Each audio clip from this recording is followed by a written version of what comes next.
Hello and welcome back to Perspectives, bringing you our daily dose of news and views covering the topics we hope are relevant to you. Well, today, breaking news of the Indian media positively fizzing over an interview with the accused killer of Gurpatan Singh Panoon, Nikhil Gupta. All will be revealed in a moment. Also, it's revealed how India pressured the US behind the scenes in an attempt to keep Bangladesh's Hasina in power. And we cover the terrible story of the rape and murder of a female Indian doctor and its ongoing impact. And the India Day Parade in Toronto prompts reactions from all sides. Well, joining me as always for Perspectives is our very own correspondent in Canada, James Cousineau. Good morning, James. Good morning, Angus, and good morning to the audience out there. And indeed, and together we'll be bringing you our perspectives on the daily news affecting the Sikh community across the world. And of course, as usual, we will take a look at lots of your great comments, which as usual have been filling up beneath the videos every day. So thanks very much indeed for those. But let us break with tradition. Let's start with the breaking news this morning. And I'll start off today with this interview, which has appeared overnight with Nikhil Gupta, the gentleman accused of over the assassination plot of Gurpatan Singh Panoon. Now, Nikhil Gupta currently resides in a prison in Brooklyn in New York, US of A. And the Sunday Guardian, one of the pet Godi media newspapers, this is a newspaper in India. India, of course, well known for its slightly partisan media coverage of all things global and all things Indian.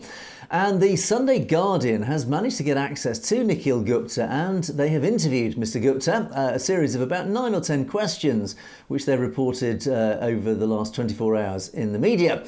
And of course, the outcome of this interview has been seized upon by the Godi media, and the typical suspects, NewsX being a prime example, have been all over this, jumping on every possible statement that Mr. Gupta has made in his interview. And of course, the tables are all turning in India against the USA, against the so-called now anti-democratic USA, the dreadful legal system of the USA, and how the poor innocent Mr. Gupta is being tortured and resides as purely a pawn of global geopolitics. Well, let me take you through this interview. It's all a little bit rushed at the moment because we're still just getting to grips with this overall story, but I have managed to just quickly piece together the questions and answers that appeared in this interview. Let's just go through them one by one just quickly, and then we'll take a look at some of the reaction in the Indian media, which has been quite entertaining and I have to say rather predictable. So, taking a look at some of the questions that Mr. Gupta was asked.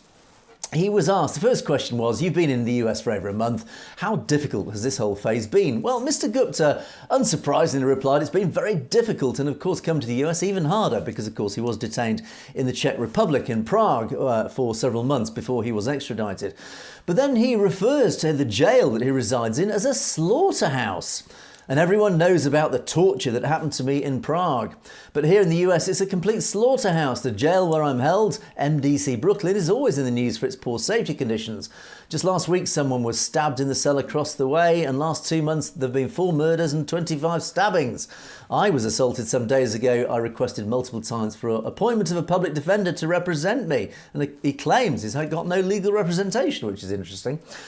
So the next question was, okay, well, who is Nikhil Gupta? Who are you? And he of course stands up and says, I'm just a simple businessman. I'm involved in very small businesses, mining silica sand, non-ferrous metal, etc., etc. I've never been involved in illegal or unlawful activities. Of course he hasn't. He is proclaiming his innocence. You have pleaded not guilty in this high-profile case. Are you arguing that they have the wrong man? Well, unsurprisingly, Mr. Gupta replies, I'm not that person. There is no actual case against me. All of it is fabricated and it's politically motivated. It was only meant to affect the elections in India. The US has targeted a specific community using a divide and rule strategy. They've tried to exploit the situation in India and also capitalised on it in the USA. Because the Sikh community is quite large and influential here as well. I'm not the person they are accusing me of. This is all mischief and their allegations have no basis. They're playing dirty games, influencing everything and buying people with money and power. whether it's through money or power. They want people to comply with their directions. So I think Mr. Gupta, there's a huge outpouring from Mr. Gupta here of his absolute innocence, that of course they have got the wrong man. So, the next question was, have you met any Indian central government officials involved in security or intelligence during your time in India, as the FBI and Department of Justice have alleged? Of course, the question here is saying, well, you have been accused of colluding and being a tool of Indian intelligence.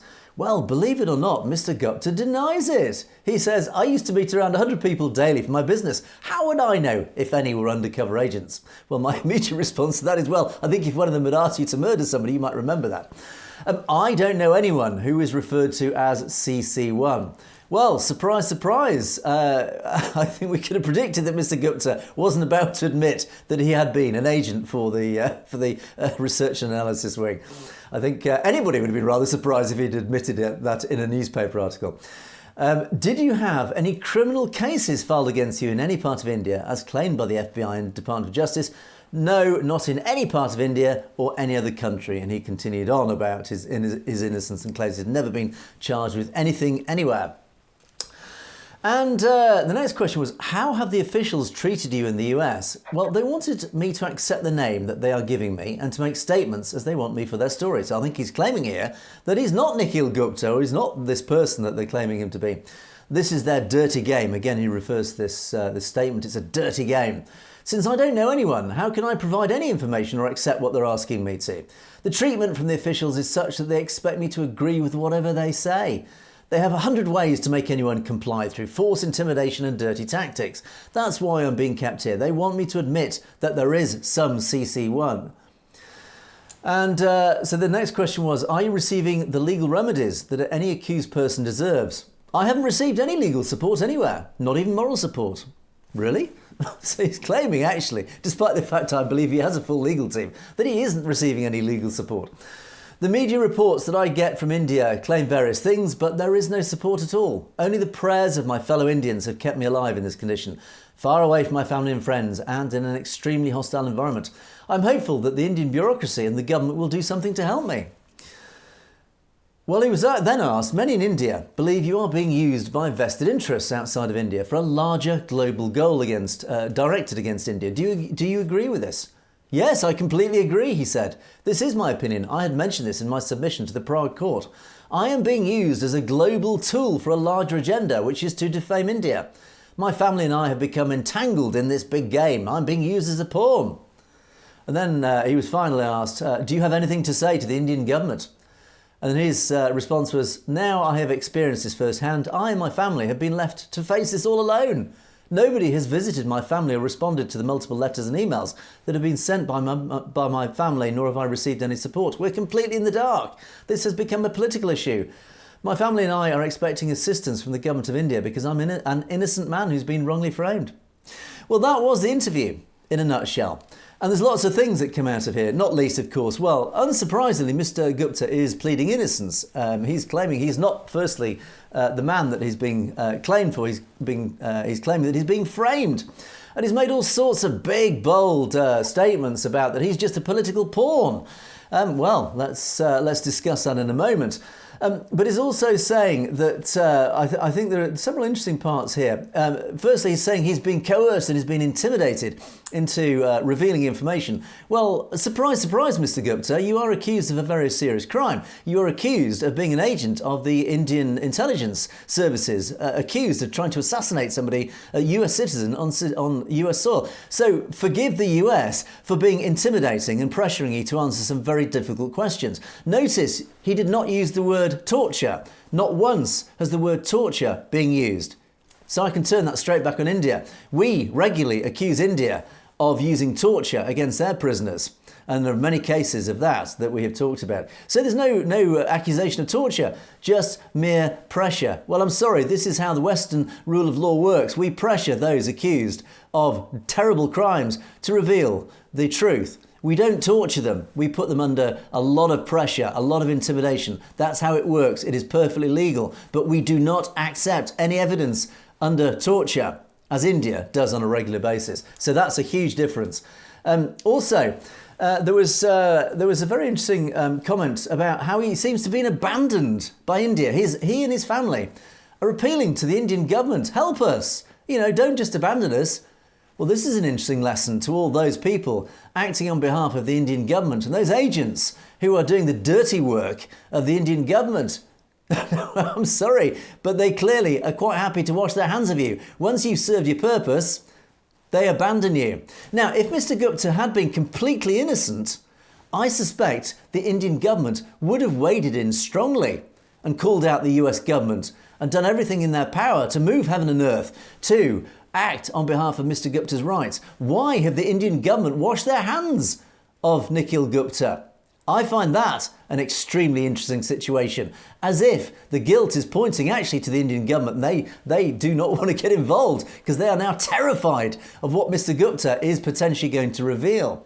So again, I find that very deeply suspicious that the Indian government isn't jumping to help him. They've washed his hands, and let that be a lesson to all you Indian agents out there, that once you've served your purpose, there is an immediate dropping you like a hot coal because you become too hot to handle. So of course, the Indian media have jumped all over this. All the usual suspects have been wheeled out. And NewsX has been one of the key news outlets, of course, part of this Godi media, this pet media. And once again, I'll bring out the old, often trotted out statistic that India remains 159th out of 183 countries globally in the World Free Press Index. In other words, India does not have a free press. India's press, India's media, is completely and utterly in the hands of the Indian government. It is a mouthpiece of the Indian government. So there is no other alternative narrative to what goes on in India and the official government line. Any other alternative narrative that comes out is immediately suppressed and buried and is attacked. If any other media outlet, like us for example, if any other media outlet dares put forward a different narrative, and in fact the truth, then they are buried, they are attacked, as we all know. So the Indian media, the Godi media, particularly NewsX, have been interviewing lots and lots of the usual suspects. They've been wheeled out to trot out all sorts of terrible, how awful this whole situation is. The terrible USA has imprisoned one of our own. And some of the messages that have been coming out have been absolutely, I would say, hilarious in their partisan pro-India government. I mean, of course, a lot of it is entirely predictable. They've been talking about Gurpatwant Singh Pannu. They've been talking about what a dangerous terrorist Mr. Pannu is, that the US government have been protecting this well-known terrorist. Well, again, as we keep saying, if there were any charges against Mr. Pannu that stood up in a court of law, he would have been charged and he would now be residing in prison. And yet, Mr. Pannu is free to stride around the Western world, the Western democracies, unchallenged by law enforcement. No, it's not because we harbour terrorists, it's because he has not been found guilty of any terrorist charges, despite this nonsense coming from India. And likewise to the Sikhs for Justice. The Khalistan movement, unsurprisingly, comes in for a huge barrage of abuse. It is a terrorist organisation, of course, according to the Indian media. Every member, everybody who supports the pro-Khalistan movement is a potential terrorist or is a terrorist. And why aren't they all in prison, etc., etc. So this outpouring of hatred, of really ill-advised and ill-founded nonsense coming from the Indian media against anybody in the Indian diaspora who happens to support the concept of self-determination. Yes, this democratic concept is branded a terrorist. It's an age-old and it's a typical India tactic that happens over and over again. And all sorts of wild and fantastic accusations are coming out now. Apparently, the latest wheeze from the Indian media is that the murder of Hardeep Singh Nijjar was an ISI plot. Yes, it was plotted by the Pakistan intelligence services. That Hardeep Singh Nijjar was murdered by Pakistan. Well, there's a new spin on that one. I can't imagine why, but the Indian media and the spokespeople that they wheeled out to interview in the Indian media, they believe it was a plot of the Pakistan intelligence. Of course, the long-lived bogeyman of India, Pakistan. And there have been other accusations that the US Embassy apparently has been meeting with Indian opposition. And this is all part of a deep plot. And here we go again. This is another plot apparently hatched by the West, and particularly the US, this anti-India plot. And here we go again. This is the right wing of India concocting this anti-India plot of the West, this old colonial, again, it always comes back to colonial accusations. It is this divide and rule plot that the US and the West are behind this terrible plot to undermine India. Apparently the West is terrified of India. The West is terrified of this growing superpower, that they're doing everything to undermine the so-called democracy of India. They're calling themselves a democracy once again, despite all the evidence to the contrary that we bring out on a regular basis. And apparently the US has been interfering in Indian elections recently. They're blaming Modi's falling popularity because, of course, this third election, his performance was not so great. They're blaming that on US interference.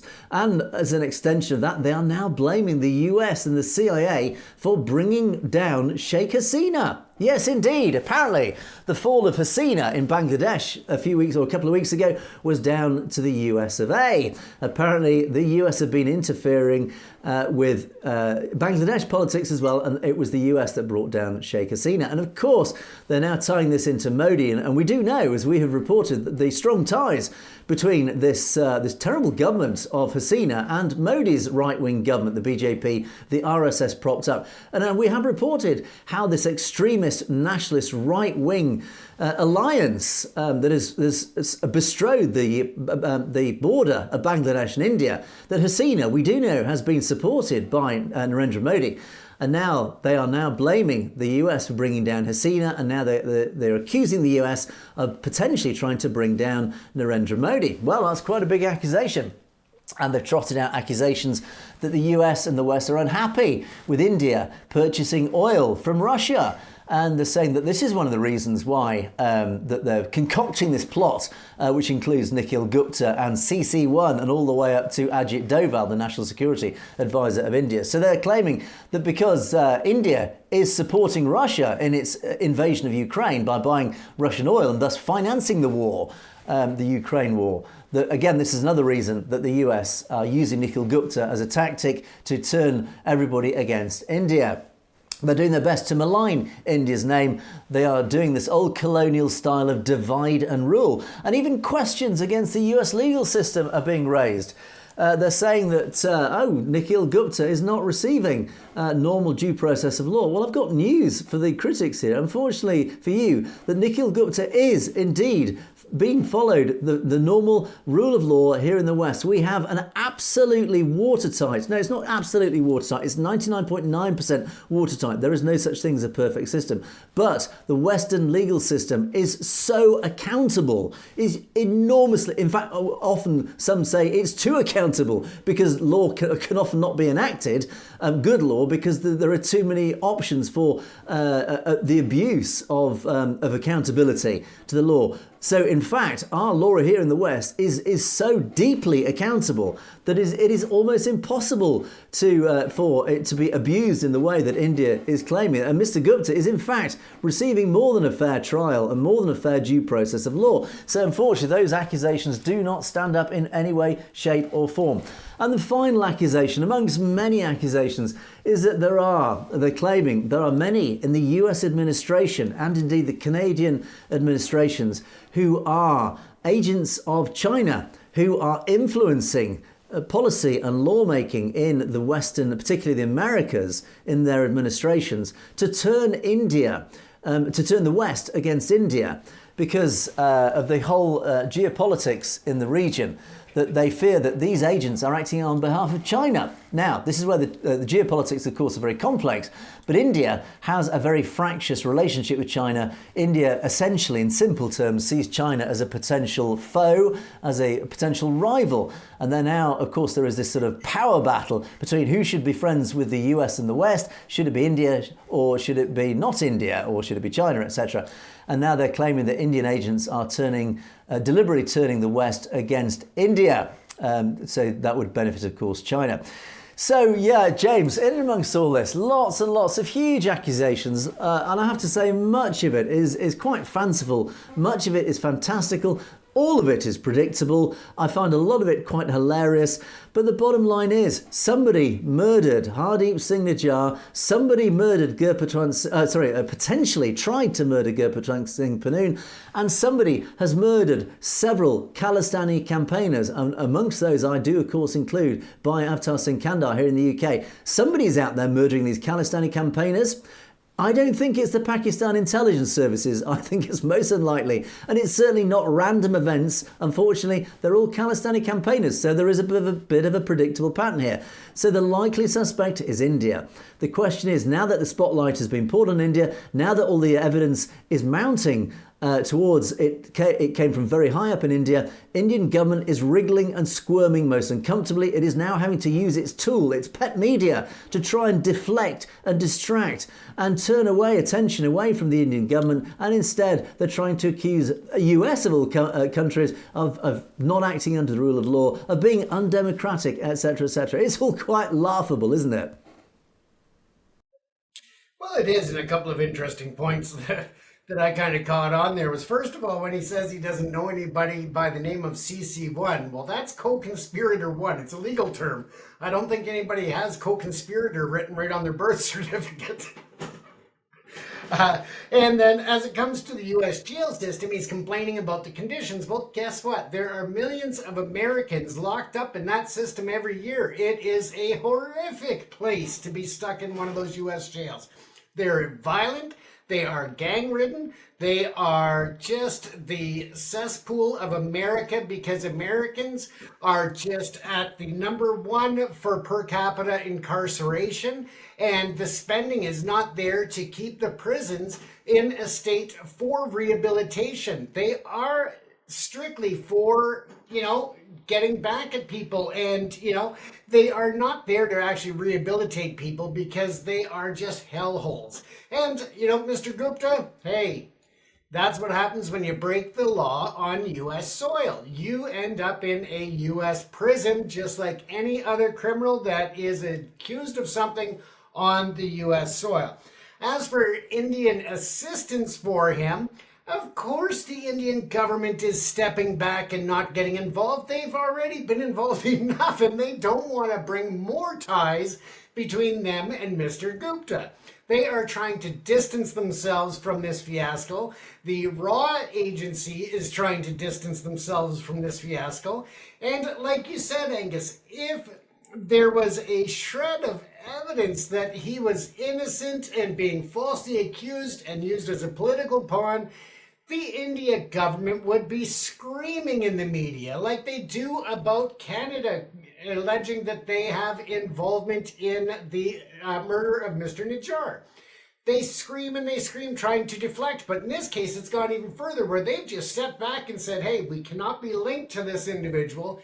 They know as much as the U.S. government does in terms of the evidence, and they are not wanting to get involved and to, try to defend Mr. Gupta when he's probably going to be squealing like a stuck pig and giving them information when the time comes for that. So as for a legal team for him, guess what?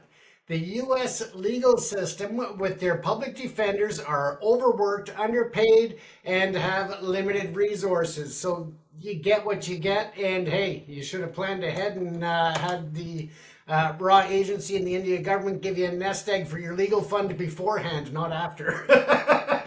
Exactly. So that's my look at it, Angus, and that's just the way it is.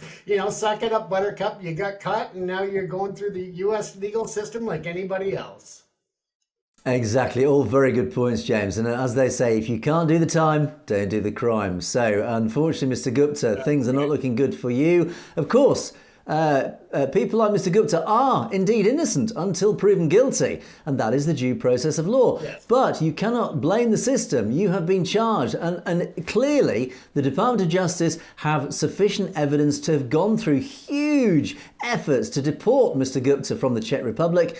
If they didn't have enough evidence, they certainly would not have bothered. So I think, Mr. Gupta, things are not looking too good. But as you rightly say, James, I think the Indian government will be terrified at the moment, because there is no doubt, I am sure, that Mr. Gupta will be singing like a canary at the first opportunity, at the first plea bargain, the first offer he is offered by the US government to dob in the Indian government, and you won't be executed or sent to jail for the rest of your natural life. So it will be very interesting. What will be interesting is how much of that information, James, we think will come out into the public domain, because like we often say, we suspect that the trail goes all the way up to Ajit Doval and potentially Mr. Modi himself. So the question is, will that information be revealed in the public domain? Probably not, James. Well, and if he's not singing to the authorities yet, just wait until he finds out how arranged marriages work in U.S. prisons. He'll be screaming. Yes, I think Mr. Gupta will be begging for solitary confinement for his processing. So there you go. So we'll give you more information on that as and when it comes. Let's move on to you, James. What stories have you got for us today? Well, Angus, we're going to go first. Story that I have for us today is looking at the Toronto India Day Parade. This is a massive event every year that happens, of course, in the city of Toronto, Canada's largest city by population. And this, unfortunately, has come under fire by the media. Now, something that I'll get back to in just a minute when I say it's been caught by the media. Now, what happened is that there was a clash between Khalistan supporters and those there to celebrate the India Day celebrations and the Hindus there. Now, what happened is that an account on X showed a video that purports the Khalistan supporters as ripping up and cutting up flags of India and also yelling at the Hindus to go back to India. Now, my concern with this is not if it happened, because, hey, it's, several sources have said it happened, but in what context and what were they referring to? I have a sneaking suspicion that, unfortunately, the media is just showing partial clips to enrage people and make it sound very, very confrontational that way. But I think that when there was yelling going back and forth from both sides, and the people who were waving the India flags and getting upset were, of course, supporting Modi and the other political parties and policies of the day. And I think that it was not a racially or a religiously biased yelling. It was basically, if you're going to support the government of India and their policies, then maybe you should be there to do that in person. And again, I'm just speculating. I don't know exactly what the context was, but the individual who shared this information and the videos online is known as Mocha Bezaran. And this individual has made a lot of noise about the Khalistan, whether it is the referendums, whether it is the Vaisakhi Day parades and so forth. He always seems to be there to capture the worst of the worst. And it makes me wonder the context in which this actually happened. This individual has accused Sikhs for Justice of all kinds of things, and I'm not going to get into it and raise his popularity with the Hindus or others, but I do believe that there is a lot to be said for credible journalism. And when you look for credible journalism, I don't think that he would be at the top of that by any stretch. So again, there were increased security measures at the event this year in Toronto. The event was attended by tens of thousands, if not 100,000 people. And for the most part, it was a great event. Everybody enjoyed themselves, but it's just this one little incident between a small group. Not all of the Khalistan supporters, not all of the Hindus. It was just a couple of small groups that got into a bit of a yelling match with each other. Again, it didn't really go violent, but it could have. And again, who was responsible for it is my big question. And what was the context that's not being reported? Because as I said, the person who shared the video has a real bias against the Khalistan movement and against the democracy and the right to freedom of expression by Canadians or people around the world in placing their votes. So with that, Angus, I'll give you a chance to respond to that if you wish, and then we'll move on to the next stories. We're rushing along with our big lead-in today. We are cutting our stories a little shorter. Indeed, I'll just do a quick response to this one. I think we've learned, as we've talked about so many times on the show, don't believe everything you read in the media. It's so easy to selectively choose video clips and then create a completely fake narrative based on certain cherry-picked clips. So yeah, we have to question what was revealed here. Flag burning is always, or flag destruction in whatever form, is always a very emotive issue, but it happens the world over. Protests the world over. How often have we seen US flags, for example, set alight across the Middle East and various countries? It is a very emotive issue, and I beg your pardon, Avtar Singh Kandar was falsely accused of tearing down the Indian flag on the High Commission in India, in London, and they claim that is the reason why he was assassinated by India, etc., etc. So, flag destruction, it's never a good thing, but it's certainly always an emotive thing. But if it does happen, it is a form of anger and frustration. So, you draw your own conclusions from that. I would very quickly just point out that Mokka, how do you pronounce it, Bazirgan, and I've just quickly found this, James. He's a well-known anti-Khalistani. He's part of this network, this misinformation network. And he's put a post up very recently, actually, on X, Twitter. For example, I'll just quickly read this out to give you a flavour of who this character is. The Khalistanis operate like a political gang, infiltrating both Canadian and Indian institutions, attempting to suppress an independent journalist like me by falsely labelling me as part of an alleged network involved in the assassination of their executive Nijar. Indian channels regularly broadcast my footage, often blurring my logo without giving me credit, blah, blah, blah, etc., etc. So he's very clearly an anti-Khalistani, and he regularly shows up some quite nasty anti-Khalistan videos and tweets. And he always uses very angry and emotive and very negative language about Khalistanis. So it's very clear where his allegiances lie. So once again, one must always be deeply suspicious when you see anything put up on social media or in any public forum by somebody who calls themselves an investigative journalist. Anybody can call themselves an investigative journalist. I bet half of Hindutva call themselves investigative journalists. The question is it impartial? Clearly not. I think just judging the language that he uses about Khalistanis, clearly he is not impartial, and he has an agenda that he is pushing out on a daily basis. So yeah, thanks for that, James. Let's rush on to our next story. Go for it. Naming him by name because I just don't want to promote his garbage. But in any event, speaking of politics and human rights and so on, right now we are hearing about another rape and murder in India. This time, though, the reason why it's capturing international attention, Angus, is that it was a doctor, a medical student who was on rotation at the hospital. She went to have a nap and a rest in between patients at the auditorium or this symposium area, and she was raped and murdered there at the hospital. And this is something that has, of course, been the highlight of the news cycle. Now, this is because, again, it was a doctor, a student doctor, and the brutality that had happened in a hospital is shining light that this is not the first incident. Now, this is happening in West Bengal, but it is also happening in other areas of India. The Indian Medical Association described the killing as a crime of barbaric scale due to the lack of safe spaces for women and asked the country's support in its struggle for justice. Protests against the attack and calling for the better protection of women have intensified in recent days after a mob vandalized the hospital where it happened.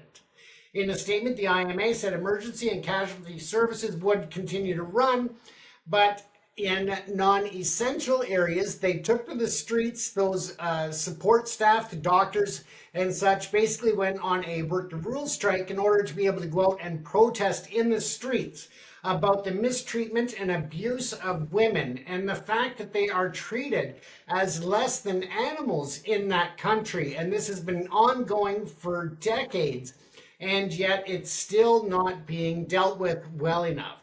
Now, of course, as I said, because the situation here, it is gaining international attention, and that has drawn an actual response from the government leadership. Now, the IMA issued a list of demands, including the strengthening of the law to better protect medical staff against violence, increasing the level of security in hospitals, and the creation of safe spaces for resting. Now, of course, the staff should have a safe place to rest. I mean, come on. It's a training doctor, 31-year-old female, who could not even get a rest in between caring for patients, saving lives, and hers is ripped from her in the place that's supposed to be there to help save people. A volunteer who worked at the hospital has been arrested in connection with the crime, but there's been a lot of screaming and outcry about how slow the process has been and how the investigation has been handled. As a result, the case has been transferred from the local police to the India Investigation Service, or the Central Investigation Bureau, and that is just showing that even the local police are not handling these cases with the priority and the urgency in which they demand. More incidents of rape have been making headlines in India ever since the woman's death, and Prime Minister Narendra Modi said that this is a monstrous behavior against women and it should be severely and quickly punished. However, and I hate to add that there, but the BJP went on to say that the woman's rape and killing has sparked a political blame game in West Bengal, with the opposition, which is the BJP, accusing the government in that region, the TMC, of orchestrating the attack.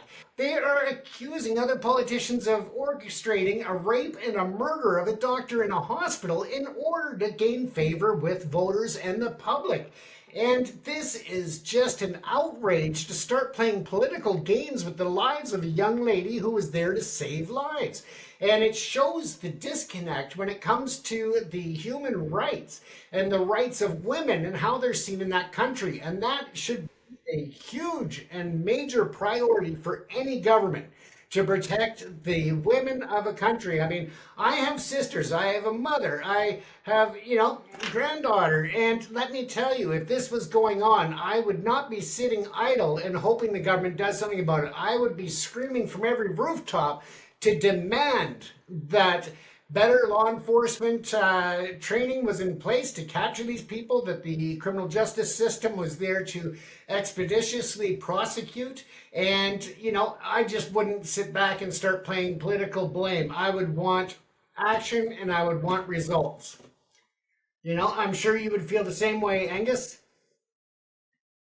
Yeah, absolutely, and I think this is it's a shocking story on so many different levels. Unfortunately, it's not it's an unsurprising story.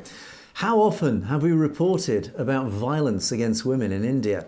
Yes, when West Bengal seems to be an area that we report on regularly with the TMC's governorship. But of course, it's been very easy for the BJP to seize on this and create some sort of political argument about it. But in reality, There is a cultural problem in India. There is a deeply misogynistic streak for some reason that runs through Indian society, that women have been subjected to terrible violence, sexual violence and just basic simple criminal violence on so many occasions, and it is just not being dealt with properly.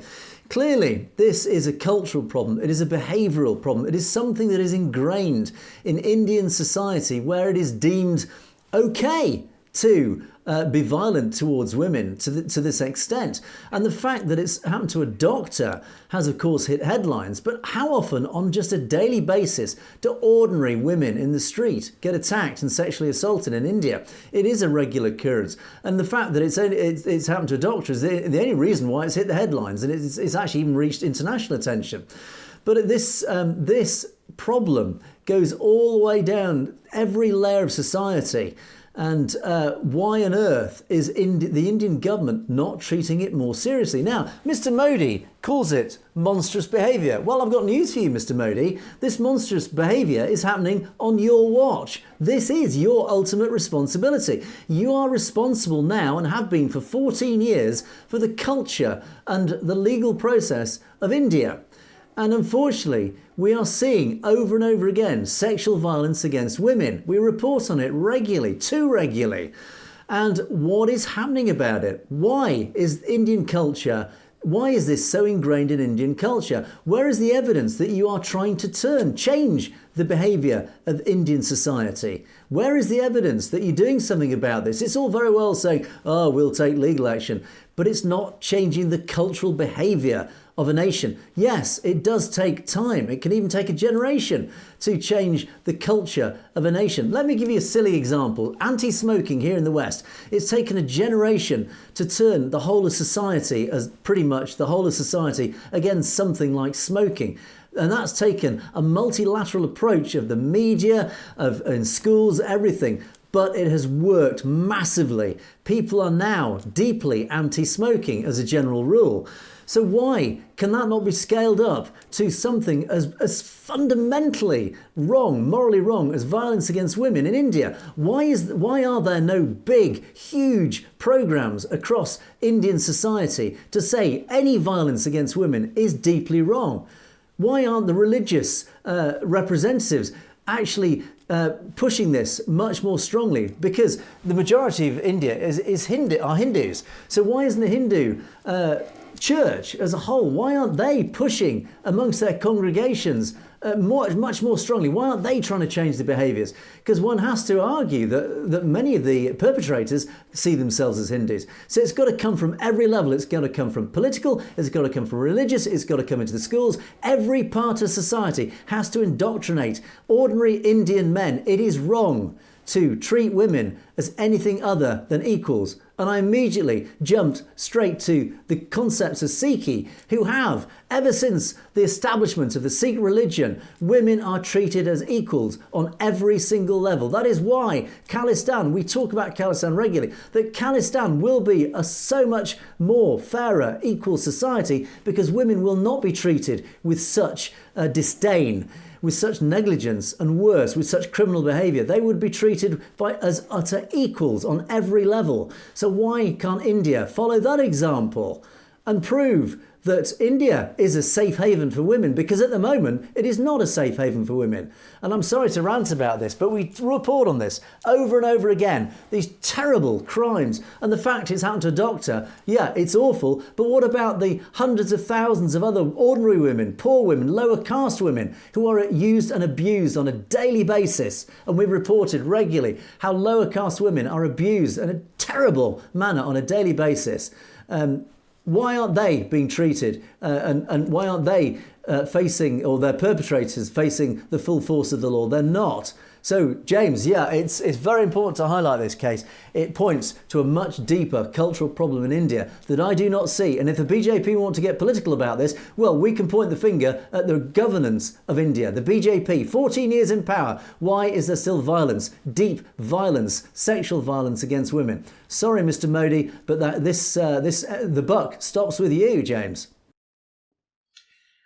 And that's exactly it. I mean, they've had time and the demand to make change, but they haven't had the motivation or the interest. And that's just disgusting to treat women the way they do and to not protect them as a valued part of society and valued partnership because we are all treated equal or created equal and should have the same safeties and security. And that's just the way it is, that they need to improve that. Indeed, absolutely. Okay, well let's move on now, and we'll talk about. I mentioned in the introduction that we'll talk about India pressuring the US over Bangladesh. In the interest of time, we'll save that story for tomorrow. So tune in for tomorrow. We'll talk about a really interesting story about some behind-the-scenes pressure coming from the Indian government to the US government over the propping up of Sheikh Hasina in Bangladesh. So stay tuned tomorrow for that story. But in the meantime, James, let's move on to our comments section.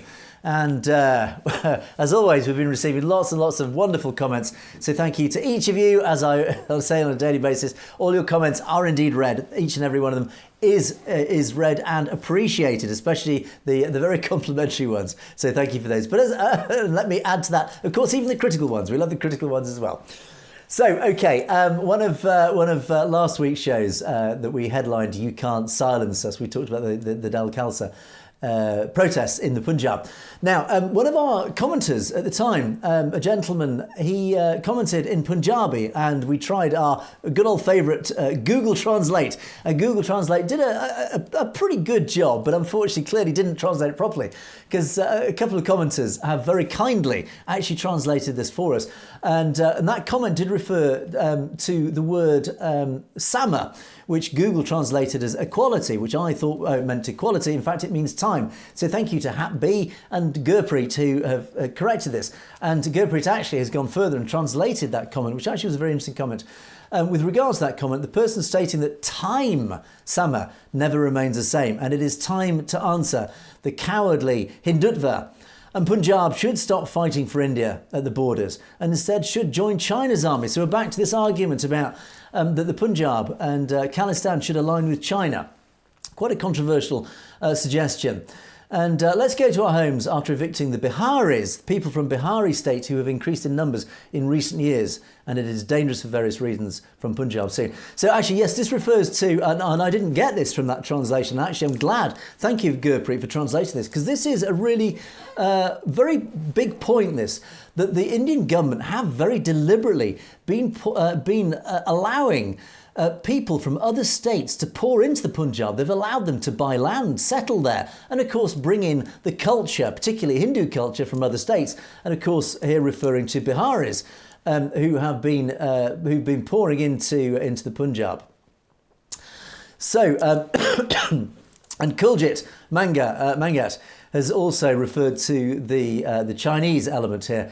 We can align, in fact, I think what you meant to say was we cannot align with another dictator, China. Our values are different. And very simply points out, James, as we've argued, that the values of China, the communist, totalitarian state of China, their values are totally opposed to the values of the Khalsa, of Khalistan. Because, of course, the whole concept of the Sangat, of the Khalsa and of Khalistan is actually fundamentally democratic. In fact, in almost a unique way, in that my understanding of the way that the Khalsa and the governance of Khalistan it's a communal decision making in many ways. And in fact, actually, I'd ask members of our audience if you could very simply, in a few sentences, summarise how that democratic process of Khalistan, how the decision-making at government level would be performed, as it was indeed in the days of the empire back in the 19th century. I understand it was a very unique. There's no such word as very unique. It was a unique solution, a unique democratic process, slightly different from the way we do it in the West, that reached decision making. So, but anyway, back to the original point. Of course, James, as we've argued, China just cannot align with Khalistan on any level. Yeah, if you think you're having issues with democracy with India, try China. Absolutely. I think, as I sort of pointed out, aligning with China always comes with a very nasty sting in the tail. So be warned, be forewarned, don't do it. Hap B makes the comment. We talked about Major Arya on regular occasions, this nemesis of the Khalistanis, this ex-army officer, this right-wing firebrand who regularly spouts quite scary nonsense on social media. Gaurav Arya encourages violence and hate towards Sikhs and Muslims. He's deeply right-wing, you're absolutely right. He encourages attacks on Sikhs and tells people to pay known criminals to get rid of Khalistanis. Yes, he does, and he has done that. This open and secret hate towards minority religions is a hate crime, but it will never be punished by Indian authorities. This is how the law is used based on religion in India. Yeah, and this is what the point we've been making, is that people like Major Arya are just mouthpieces of the right wing, and indeed the right wing are essentially mouthpieces of the Indian government, and in turn read the RSS. The RSS now controls India, and these social media accounts, these people on YouTube like Major Arya, are just their mouthpieces. They are the influencers. They are the dangerous influences of the RSS, James. We see it in the West. We have influences about all sorts of weird things. Here in India, these influences carry a dangerous weight, political weight, don't they? Absolutely, and that's one reason that we need to get our numbers up, so the viewers should be hopefully sharing and inviting others to follow us, because we want to make sure that we get a true narrative out there to go against the fake information that's spreading. A very good point, James. Indeed, those of in our audience in the Punjab, please try and get as many people in the Punjab to, if they can, get on VPNs and get watching the show, spread the word, because we need to get these messages out to more people across India, particularly the Punjab. The truth, because obviously what you're hearing is not the truth. You're only hearing the government side, which clearly has an agenda against you in the Punjab. My podcast with Dr. Sandhu. The message out of the podcast was very clear that the Khalistan movement is not a militant movement any longer. It may have been in the 1980s as a reaction to the dreadful violence perpetrated against it by the Indian state. But now, as was pointed out in the podcast, our weapon now is democracy, the rule of law. We are morally right, we are legally right, and we are democratically winning. And as Dr. Sandhu pointed out, the pen is our weapon now. But Harbinder made a comment after this podcast to say Indian leaders after independence had two big threats: Punjabi Muslims in Pakistan and Punjabi Sikhs in India. Indian leaders tried deliberately to draw a wedge between these two communities, and they succeeded. Sikhs kept fighting against Pakistan for India, so the Sikhs chose to fight with India against Pakistan. And that's why Pakistan never assisted Sikhs in their struggle. So this is filling in a bit of the context of why Pakistan have never been strong supporters of Sikhs in the Punjab particularly. But they just pretended that we're helping you. But behind the scenes, these two governments and the British, all three were quietly working against Sikhs. All three parties had revenge in their minds for the last 2 centuries of Sikhs' rise in the region. Yeah, so basically, I mean, it's a little bit of victimhood going on, but it's an understandable sense of victimhood here because it's justified. Because actually, clearly, the British and the Brahmins have been against the Sikhs for whatever reasons. We know why the Brahmins are against the Sikhs, because they see the Sikhs as their deepest threat. It's only the Sikhs who have the militant capability, the will, the motivation and the capability, because of their wonderful rich history and their military capability, to take on the Brahmins. Even Churchill recognised the military power and the prowess and the capabilities of the Sikhs as a nation and as a culture and as a people. And of course, the Brahmins fear this deeply. So the Brahmins joined with the British establishment. The British establishment understood the same power of the Sikhs, which is why, of course, they brought them into the British Army, like they did with the Gurkhas. But of course, Pakistan have taken advantage of all these dynamics, and Pakistan have done their best to try and to use the Sikhs again as their tools as well. So a very complex geopolitical argument there.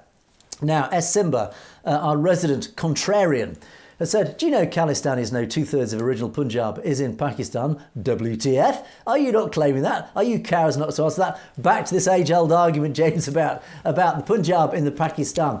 Well, Scythian has come back in a very forthright manner. In fact, so forthright I had to block out some of his language, which was quite fruity. And Scythian says, that Punjab was for Muslims, Indian Punjab for Sikhs. You know your Kashmir, Haryana, Himachal Western Up was part of Punjab first. You read history, you so-and-so. Basically, so Scythian's argument is actually answering some of my questions here, was that I think during partition, it was that the Punjab that fell into Pakistan, the Punjab side in Pakistan actually ended up being primarily for Muslims. So the Muslims poured into that area, and the Sikhs, because they sided with India during partition, they then ended up in the Punjab side that fell onto the Indian side of the dividing line. So that's why, and it does explain a lot of the context of when we're trying to understand why the Khalistan movement, for example, is pushing on the Indian side. It's because, of this history here. So thank you, Scythian, for clearing some of that up. And Azad Singh comes into this interesting comment here. Khalistan will break India's fascist theory of might is right, majority is authority, to bits. Now, this is a very interesting point, because I didn't mention this in the first breaking news story, is that one of the commenters, when they talked about the Nikhil Gupta comment, they were talking about the US, is that one of the right-wing commenters on News X used this very phrase, might is right. They actually argued that the US, who they claim always pushes their agenda on the basis of might is right, majority is authority. Well, this person as I'd say, is India's fascist theory is the same. India is using this same concept of might is right, basically saying we've got the bigger stick, so you'll do as you're told. And that has been India's attitude, certainly towards the Punjab, certainly towards Khalistanis. So it's interesting, there's a bit of hypocrisy here. India talks about US hypocrisy, and yes, we are the first person or the first channel to openly admit, yes, the US and the West are hypocritical. We have tried to interfere in other countries' politics, etc., militarily. God, I mean, how often have we stood up against the Iraq War, for example? Huge Western movement against the Iraq War. We recognise that hypocrisy. The responsibility is, James, I'm sure you're in agreement here, is that when we see this hypocrisy, we stand up as citizens of our country and call it out. There were 1 million people in the UK who marched against the Iraq War. We saw it for what it was. It was deliberate interference in a foreign sovereign regime. We stood up. Where are you in India? Where are the Hindus standing up against India? Doing the same thing. We stand up for our hypocrisy. Why aren't the Indians standing up for their hypocrisy? James, I'm sure you feel the same way about that.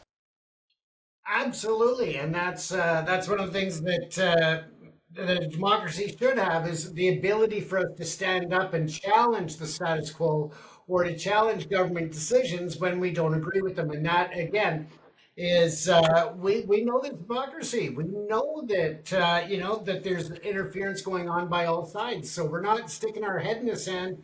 We're not ostriches. We know what's going on as well, and we will admit to that. Absolutely. I think there are two reasons why people are not up in arms in India. Firstly, is because they've been so influenced by the Godi media that they don't see what's wrong, what's going wrong, because, the narrative they have been spoon-fed by the media is completely one-sided. Secondly, because India, if you did actually take to the streets and march against something that you felt strongly about, like, for example, Khalistan, what happens to you? You end up in Dibrugarh jail like Amritpal Singh. So I'll leave that point there. Hardar Singh says, the Sikhs even won the Boer War in South Africa, bayonet to bayonet with the Dutch soldiers. Thanks for good questions and reliable answers. Well, thank you for the comment. Yes, I did not know this, and I must look this up. Thank you for pointing out that Sikhs actually fought in the Boer War at the turn of the 20th century in South Africa, bayonet to bayonet with Dutch soldiers. Thank you for pointing that out. That is something I and James will look into. We do have a pet interest in the military background of the Sikhs, which of course is such a fantastic and noble history. So thank you for pointing that out. We will look into that one. And my podcast with Bhajan Singh Binder, and with a wonderful final message. And this was a talk about misinformation, a very long and very interesting discussion about misinformation. Do watch that podcast, because it was fascinating, about misinformation. Bhajan Singh Binder, for example, we talk about transnational repression. Bhajan was telling me after the interview that he has been subjected to direct death threats from Indians. And he was telling me how two gentlemen came into his office one day looking for employment, but clearly they were in a different agenda. They were casing the joint, as they say, clearly in an attempt, in the preempting attempt, the investigation, the preparation work for an assassination attempt, as it turned out. This has been reported to the FBI. He has also been warned by the FBI that he is a potential target of transnational repression, of death threats. He's received death threats regularly from India. So he is the personification of transnational repression, of the victim of transnational repression. The reason is because he has pointed out Indian misinformation for years. He has been one of the key people, the key highlighters of Indian misinformation. He's pointed out and proved it. He's shown evidence for years of this agenda from India, and as a result, he's now being targeted by Indian intelligence. Hardal also commented here saying, please invite him again and continue this discussion. Yes, he is a regular guest. He will be back probably in 2 or 3 weeks' time to continue our discussion. So yes, thank you for your interest in the podcast, and he will be back to talk about that. And you do, of course, refer to Surinder Singh on our Punjabi side. Yes, of course, please, the Punjabi speakers, do watch our Punjabi channel as well with Surinder Singh. Baljinder Banipal says, true media, not Godi media. Thank you for that. We refer to the Godi media. Yes, James, we are the true media. We are not the Godi media, are we not? We are, and we don't back away from the stories because people might find it controversial, or because they're afraid of the India government getting their feathers ruffled. We just go ahead on with the truth, and that's what we're here for. Spot on. Now, Mohan Danoa has made a comment. I wanted to point this comment out. The Hindu is a weak but sly, cunning and oily character. No, actually, I will not fall into the trap of blanket labelling a whole people with characteristics, because actually there are many, many millions of Hindus who are decent people. But what I would point out is, these characteristics are specific to a small subset of people. And specifically, I'm of course looking at the RSS and the BJP.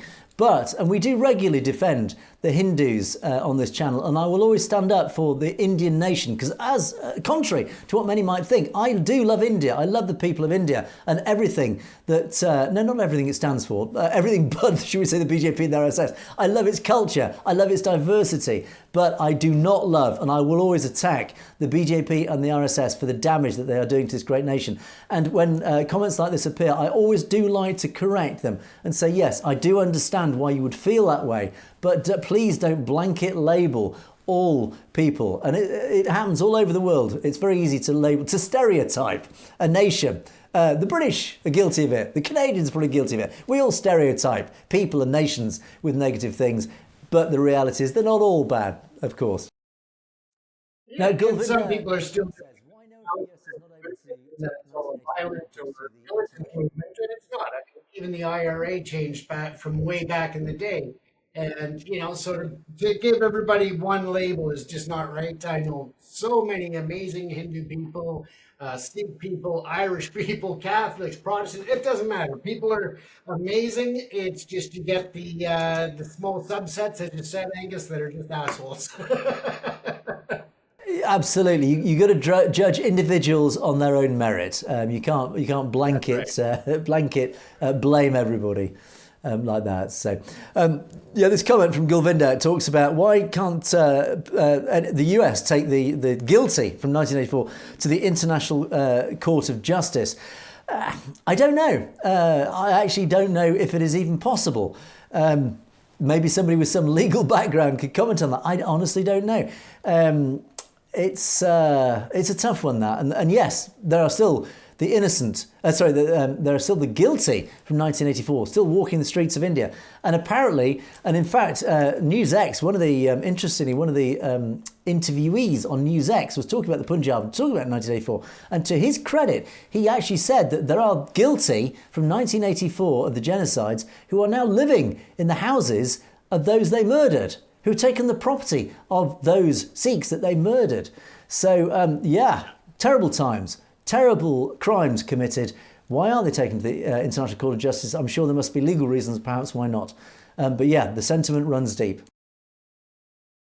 Yeah, That's a bit longer of a discussion than get into now, but another day I'll bring that up because it's very interesting to look at what the capabilities and the powers are of the ICC and the capability of certain countries that are not signatories. So we'll do a report on that coming up. Yeah, thanks for that, James. So the last couple of comments, just to wrap things up on a very positive note. Amrik says, wealth of information, really it's scary. This is all about the misinformation. We are even more determined to march towards Khalistan. And user EM something or other says, Punjab's solution is a free Khalistan. And yes, and I think as came out in this podcast, this misinformation, all it's doing is it's pushing people in the Punjab towards Khalistan, towards a free nation, towards self-determination. It's actually having the unintended consequences. And I always talk about the law of unintended consequences. The more that the Indian government push this misinformation, the more that they push this transnational repression, the more they try and oppress and bury the rise of the Punjab, the rise of the free Sikh nation, the more effect it's actually having in a positive way towards Khalistan. People are now turning towards democratic means. People are using the power of the pen. People realise that they have the legal and the moral and the democratic right to stand up for a free nation of Khalistan. So thank you for your comments, but unfortunately we are now out of time. We must wrap things up there. But thank you as always for all your comments, all very well received and very much appreciated, especially indeed the nice ones. So do keep those coming in. Of course, if you do have any information you'd like to send us, do email us directly at message@satellitetv.com, as several of you have done. Thanks so much for those. But if you have any news items as well that you'd like to bring to our attention, of course, do send us a message on that as well. But in the meantime, we must wrap things up for Perspectives for the day. It is a goodbye from me, and it is a goodbye from James. Stay safe, everyone. You have, of course, been watching Perspectives. We will see you next time.